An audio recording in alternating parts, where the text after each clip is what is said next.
Shalom, selamat pagi saudaraku yang dikasihi oleh Tuhan Yesus Kristus. Kita kembali jumpa di dalam kasih Tuhan Yesus Kristus. Dan selalu yang menjadi doa dan harapan saya, biarlah berkat Tuhan, kasih, sukacita dan damai sejahtera Allah terus memenuhi kehidupan Bapak Ibu Saudara sekalian. Saudaraku, mari kita sungguh-sungguh siapkan hati untuk masuk dalam doa syukur pagi ini. Seperti firman Tuhan katakan, jika engkau makan atau jika engkau minum atau jika engkau melakukan sesuatu yang lain, lakukanlah semuanya itu untuk kemuliaan Allah. Kesempatan hidup yang Tuhan berikan, ku mau pakai memuliakan Tuhan, melayani, mengasihi sesama seperti Bapa mengasihiku.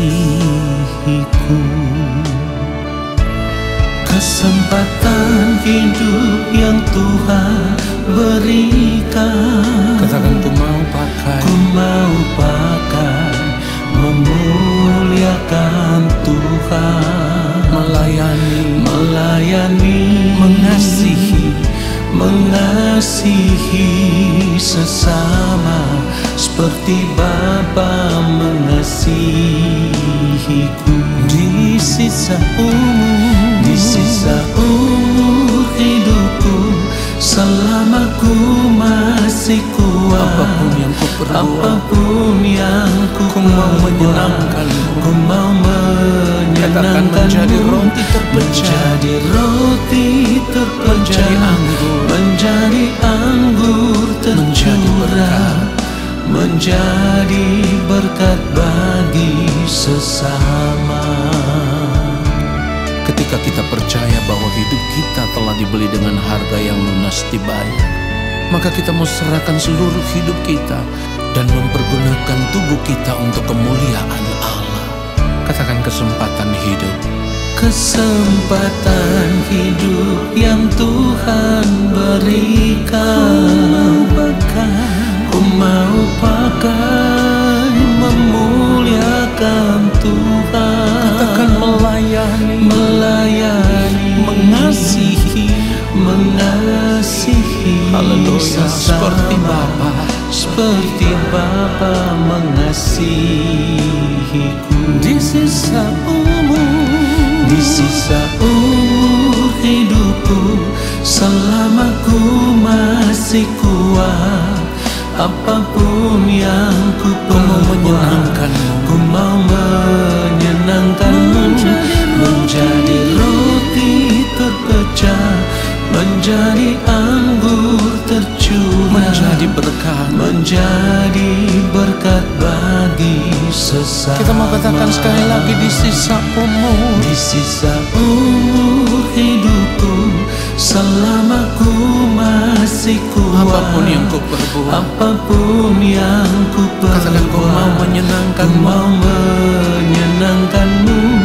menjadi roti terpecah, menjadi anggur tercurah, menjadi berkat bagi sesama, menjadi berkat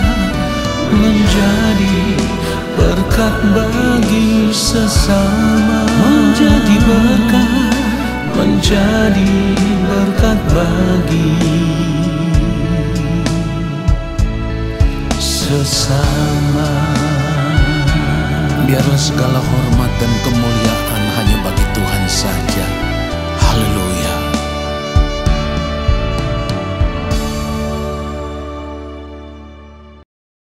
Mari kita berdoa.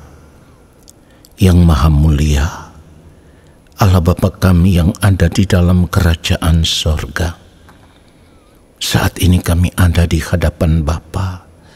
Kami mau duduk diam di kaki-Mu ya Tuhan, di dalam hadirat-Mu. Dan kami mau menanti-nantikan lawatan Tuhan. Kami memerlukan firman-Mu. Berbicaralah bagi kami ya Allah.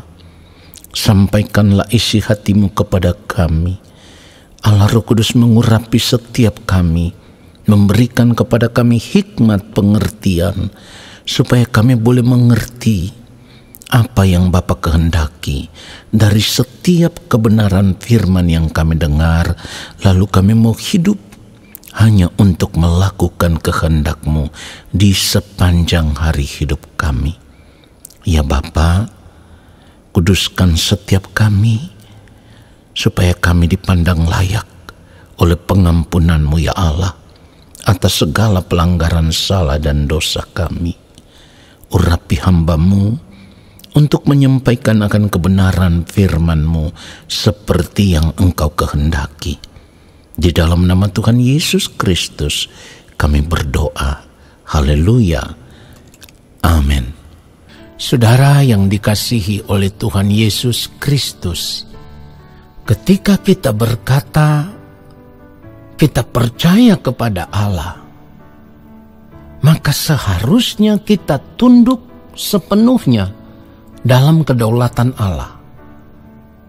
Kita harus tunduk sepenuhnya dalam pengaturan Allah. Kita harus tunduk sepenuhnya dalam pemerintahan Allah. Dan itu adalah harga yang tidak dapat ditawar.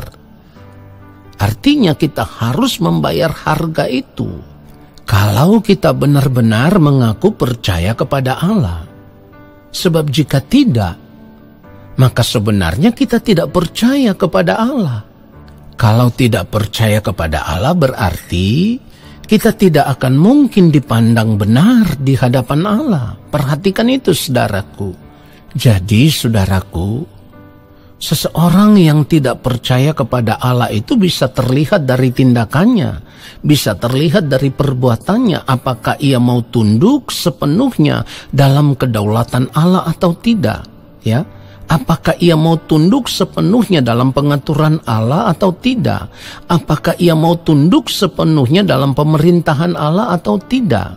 Nah, mari kita periksa diri kita. Apakah saat ini kita sudah tunduk sepenuhnya dalam kedaulatan Allah, dalam pengaturan Allah, dalam pemerintahan Allah? Kita sudah tunduk atau belum? Saudaraku, karena percaya atau yang dikatakan beriman itu harus ditunjukkan dengan tindakan atau perbuatan. Dalam hal ini kita harus melihat contoh iman yang benar itu seperti apa. Percaya yang benar itu seperti apa. Kalau kita bercermin, kita melihat pada kehidupan Abraham, maka Abraham barulah disebut sahabat Allah ketika ia bisa menunjukkan percayanya kepada Allah dengan tindakan atau dengan perbuatan yang benar-benar membuktikan bahwa ia tunduk sepenuhnya kepada Allah, ia taat sepenuhnya kepada Allah, Elohim Yahweh.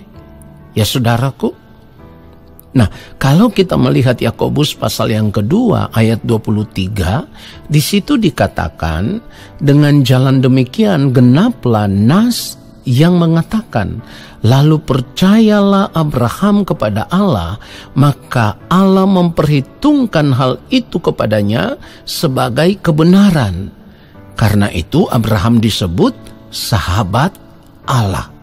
Nah, saudara yang dikasihi oleh Tuhan Yesus Kristus, inilah level iman atau standar iman orang percaya yang sesungguhnya. Jadi standar iman kita itu sebagai orang percaya itu harus standar imannya Abraham. Tidak boleh kurang saudaraku ya. Sebab kalau kurang berarti iman percaya kita tidak bisa diperhitungkan sebagai kebenaran di hadapan Allah. Standarnya itu harus seperti itu. Nah tentu ini terjadi di dalam tindakan yang berbeda. Tetapi setiap tindakan itu harus menunjukkan bahwa kita tunduk sepenuhnya kepada Allah. Kita taat sepenuhnya kepada Allah. Saudaraku, kita bisa melihat puncak penundukan diri Abraham kepada Allah secara total itu ketika Abraham rela mempersembahkan anaknya yang tunggal itu sebagai kurban persembahan seperti yang Allah perintahkan kepada Abraham. Nah saudaraku, dan ketika Abraham melakukan itu, artinya ketika Abraham mempercayai Allah sepenuhnya, barulah Abraham disebut sebagai sahabat Allah. Dan inilah ketaatan secara total kepada Allah, atau penundukan diri secara total kepada Allah. Kita pun orang percaya harus memiliki standar hidup seperti ini, tidak boleh kurang.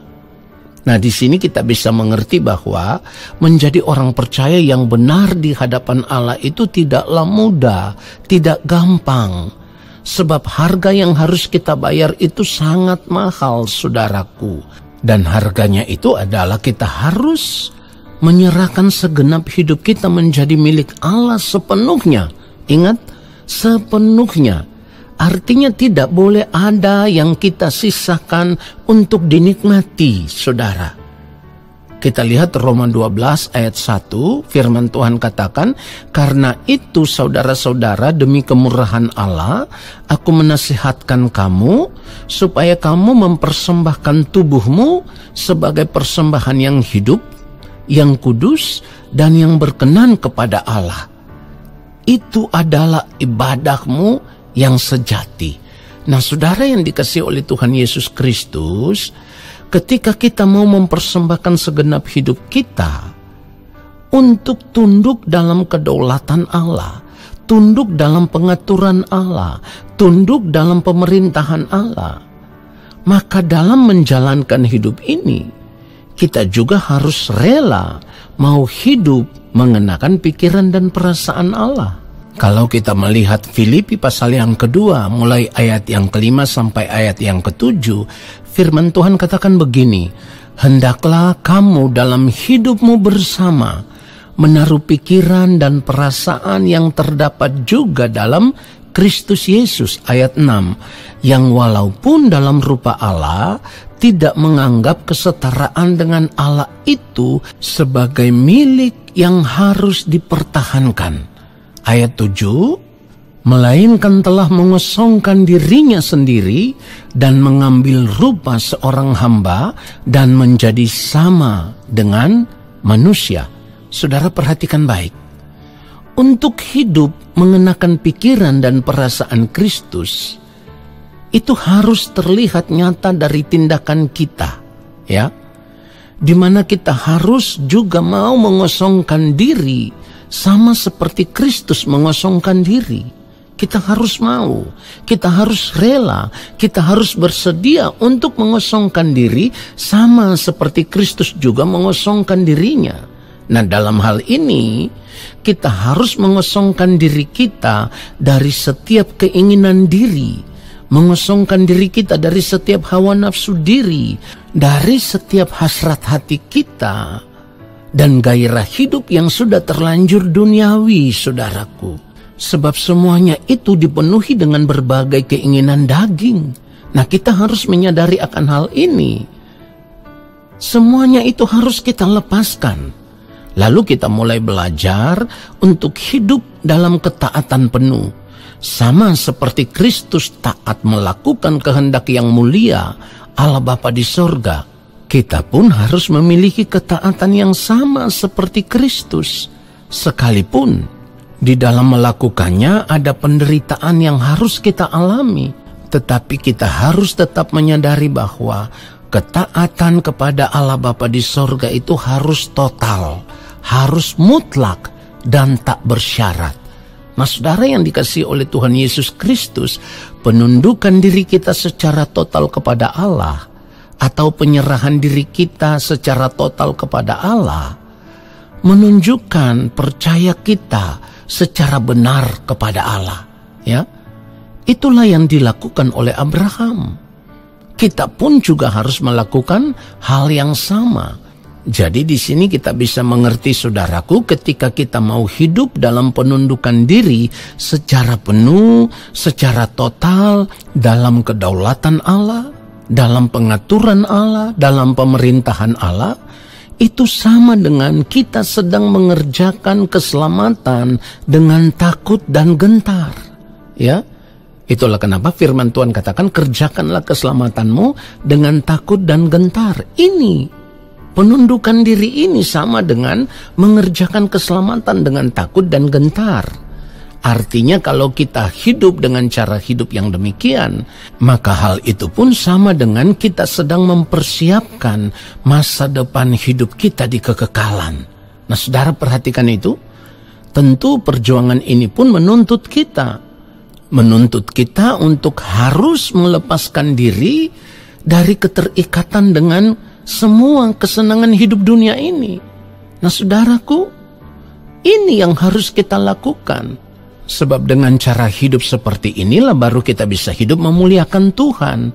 1 Korintus 10 ayat 31 firman Tuhan katakan, jika engkau makan atau jika engkau minum atau jika engkau melakukan sesuatu yang lain, lakukanlah semuanya itu untuk kemuliaan Allah.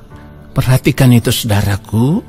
Jadi dengan kata lain begini, sudah tidak boleh ada lagi kesenangan hidup yang kita nikmati di dunia ini. Selain segenap hidup kita persembahkan hidup untuk Tuhan, hidup menyukakan dan menyenangkan hati Allah Bapa di sorga, hidup melakukan kehendak Bapa. Kiranya kebenaran firman Tuhan ini menyadarkan kita semua untuk mengambil keputusan hidup dengan iman dalam penundukan diri secara benar kepada Allah Bapa di sorga. Amin. Mari kita tenangkan hati kita, mari kita berdoa. Yang Maha Kudus, Allah Bapa yang ada di dalam kerajaan sorga, saat ini kami mengucap syukur untuk setiap kebenaran firman-Mu yang menyadarkan kami semua bahwa seharusnya di sisa umur hidup kami yang masih ada, kami tidak boleh lagi hidup mengikuti keinginan diri kami sendiri, tetapi kami harus menyerahkan sepenuhnya hidup kami untuk tunduk dalam kedaulatan Allah, untuk hidup dalam pemerintahan Allah, untuk hidup dalam pengaturan Allah. Maafkan kami kalau selama ini kami belum hidup seperti yang Allah Bapa di surga kehendaki. Tetapi saat ini kami mau mengambil keputusan untuk hidup benar di hadapan-Mu ya Bapa. Terima kasih untuk kebenaran firman-Mu. Saat ini kami semua mengangkat tangan di hadapan-Mu. Kami percaya Engkau akan menurunkan tangan dan memberkati kami. Turunlah atas kehidupan kami segala berkat kasih karunia daripada Allah Bapa di surga. Rahmat cinta kasih yang berlimpah-limpah dari Gembala Agung yang mulia Tuhan Yesus Kristus, di dalam persekutuan yang manis dengan Roh Allah yang kudus, menyertai langkah hidup kami dan memberkati kehidupan kami sekarang dan sampai selama-lamanya. Amin. Saudaraku, terima kasih sudah mengikuti doa syukur pagi hari ini. Sampai kita jumpa lagi di dalam doa syukur pagi besok hari. Tuhan Yesus memberkati kita semua. Shalom.